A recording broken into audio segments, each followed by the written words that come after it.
तो हेलो बच्चों, कैसे हो आप सब लोग। Welcome again to nursing entrance 24/7। I am हेक शिवकंदी, फिजिक्स एजुकेटर। और बच्चों, आज हम बात करने वाले हैं एक अपकमिंग, तो नहीं बोल सकते बट हाँ ऐसा बोल सकते हो कि एक ऐसा फॉर्म है ये आपका, या एक ऐसा चांस है आप लोगों के लिए जिसका फॉर्म फिलिंग प्रोसेस अभी भी राइट नाउ ऑन गोइंग है। तो अगर आप लोगों ने, मतलब बहुत सारा ऐसा बच्चा है जो बार बार ये पूछ रहा है कि मैम अभी हम लोगों ने कहीं और के फॉर्म फिल नहीं किए, तो हम कहाँ कहाँ के फॉर्म फिल कर सकते हैं। तो पीजीआईएमआर चंडीगढ़ के फॉर्म फिलिंग प्रोसेस आपका ऑन गोइंग है। अगर आप लोग भी बीएससी नर्सिंग करने का सपना देख रहे हैं, पीजीआई चंडीगढ़ से बेहतर आपके लिए कोई और इंस्टीट्यूट नहीं हो सकता। वेरी प्रेस्टिजियस गवर्नमेंट इंस्टीट्यूट है और बहुत ही वैल्यूएबल आपके लिए रहने वाला है अगर आप यहां से बीएससी नर्सिंग करते हैं। ठीक है, तो आओ एक बार इसके बारे में थोड़ा सा प्रॉपरली जान लेते हैं। तो बच्चों, सबसे पहले तो मैंने आपको बोला कि इसका जो फॉर्म फिलिंग प्रोसेस है वो ऑन गोइंग है, मतलब अभी चल रहा है। और लास्ट डेट अपने पास 30 जून है, यानी कि आपके पास अभी भी है 10-12 दिन है लगभग, मान के चलो। आज 16 तारीख है, 14 दिन का टाइम है अभी भी आपके पास, क्योंकि 30 तारीख इसकी डेडलाइन है।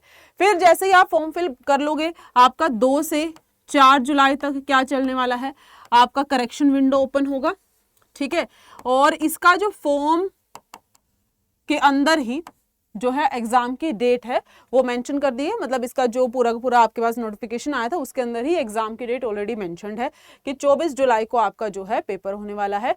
फिर अगस्त में आपका रिजल्ट आ जाएगा, अगस्त के स्टार्टिंग में ही आपका रिजल्ट आ जाएगा, फिर आपकी काउंसलिंग स्टार्ट हो जाएंगी। ठीक है, अब ये तो पता चल गया कि अच्छा मैम ये ऐसा ऐसा होता है कि अभी हम फॉर्म भर सकते हैं। अगर देखो फॉर्म कौन कौन भर सकता है पहले ये समझ लो। अगर एलिजिबिलिटी की बात करते हैं बच्चों यहाँ पर, तो एलिजिबिलिटी में सबसे इंपॉर्टेंट चीज तो ये है कि आप लोगों ने 12th की ही हो, है ना। अगर आप लोगों ने 12th की है और 12th में आपके पास क्या है, 50% के राउंड आपका एग्रीगेट है, 40 to 50% आपका एग्रीगेट है, आप इस फॉर्म को फिल कर सकते हैं। ठीक है, बायो होना चाहिए साथ में, प्लस आपके पास इंग्लिश होना चाहिए। अगर ये है आपके पास तो आप जो है इस फॉर्म को भरने के लिए एलिजिबल हो। साथ ही साथ आप लोग जो है 70 से 45 ईयर तक मानी गई है, तो अगर आप 17 ईयर से अबव के हैं तो आप इस फॉर्म को भर सकते हैं। साथ में अगर आपके पास अपीयरिंग वाला सीन है तो आप भी इस फॉर्म को भर सकते हो। मतलब वैसे तो आई गेस सबकी मार्कशीट आ गई होगी, लेकिन अगर कोई ऐसा है जिसकी मार्कशीट ना आई हो, वो प्रोविजनल यहाँ पर लगा सकता है ना। तो आप इस फॉर्म को आराम से भर पाएंगे। अब फॉर्म भी भर भी सकते हो, अभी आपका प्रोसेस भी ऑनगोइंग है।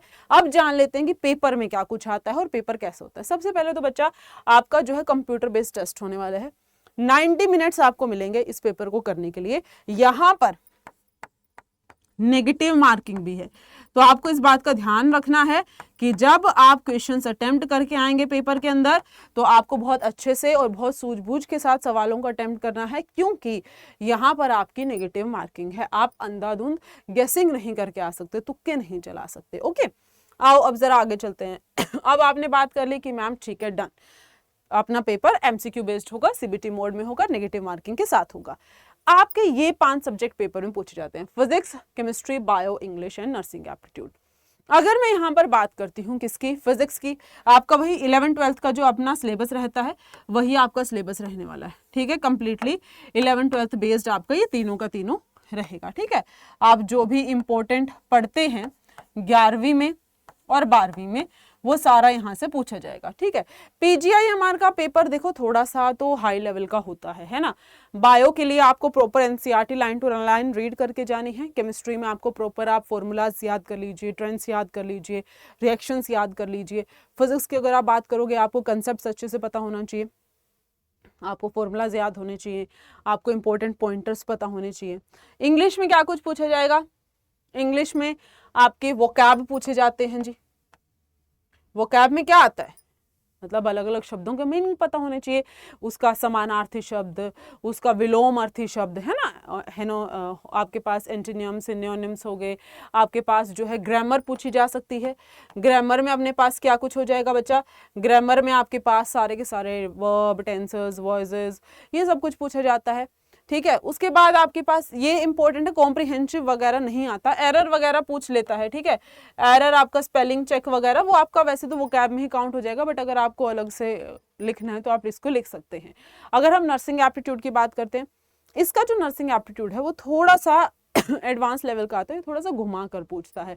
बाकी आपका जो है यहाँ पर बेसिक नॉलेज अगर आपको है उन्हीं चीजों को आपको बार बार रीड करना पड़ेगा, और बार बार रीड करने पर आपको ये आइडिया लगाना पड़ेगा कि आप से अगर इस क्वेश्चन को और किसी तरीके से घुमा करके पूछ लिया जाए तो आप क्या कर सकते हैं, आप उसका आंसर किस तरीके से करेंगे। ठीक है, तो अब आप इस फॉर्म को फिल कर सकते हैं। अभी आपका प्रोसेस ऑनगोइंग है, ऐसा कुछ अलग भी नहीं आ रहा कि मैम इसकी तो हमने कभी तैयारी नहीं करी तो हम क्या करें।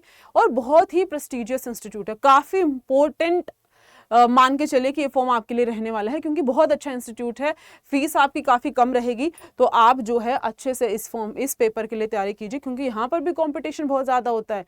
ठीक है, क्योंकि ये बहुत अच्छा इंस्टीट्यूट है। अगर आप यूपी से बिलोंग करते हैं, किसी अदर स्टेट से बिलोंग करते हैं, तो शायद आपको आइडिया ना हो, लेकिन यूपी उसका हरियाणा का, पंजाब का बच्चा इसके लिए बहुत अच्छे से मेहनत करता है, सो दैट उनको पीजीआई चंडीगढ़ में एडमिशन मिल जाए। उसके बाद पीजीआई रोहतक आएगा, इसका हरियाणा नर्सिंग के जब आते हैं, पीजीआई रोहतक भी बहुत ही इंपॉर्टेंट और बहुत ही अच्छा इंस्टीट्यूट है। तो अभी फिलहाल आप इस पेपर की तैयारी करना शुरू करो। एम्स की तो कर ही रहे हो, ठीक है, इसकी भी तैयारी करते रहो। तो उससे क्या होगा, आप इस फॉर्म को डाल दो, इसकी प्रिपरेशन करो, तो हो सकता है कि आपको यहाँ से बीएससी नर्सिंग करने का मौका मिले। तो जो बच्चा यूपी सीनेट के बाद थोड़ा सा असमंजस में है, उसके लिए काफी बेहतरीन चांस। ठीक है बच्चों, तो फिलहाल इस वीडियो के लिए इतना ही। थैंक यू सो मच मेरे साथ जुड़ने के लिए। कोई डाउट हो तो जरूर कमेंट करके पूछ लीजिएगा। बाकी अगर आपको इसके पीवाईक्यूज वगैरह चाहिए तो आप मुझे बता देना, मैं आपको जरूर जो है टेलीग्राम पर सेंड कर दूंगी। कमेंट कर सकते हो, इंस्टाग्राम पर मैसेज कर सकते हो, जैसा आपका मन करे आप वैसे कर सकते हो। चलो जी, thank you so much, have a good day, bye bye.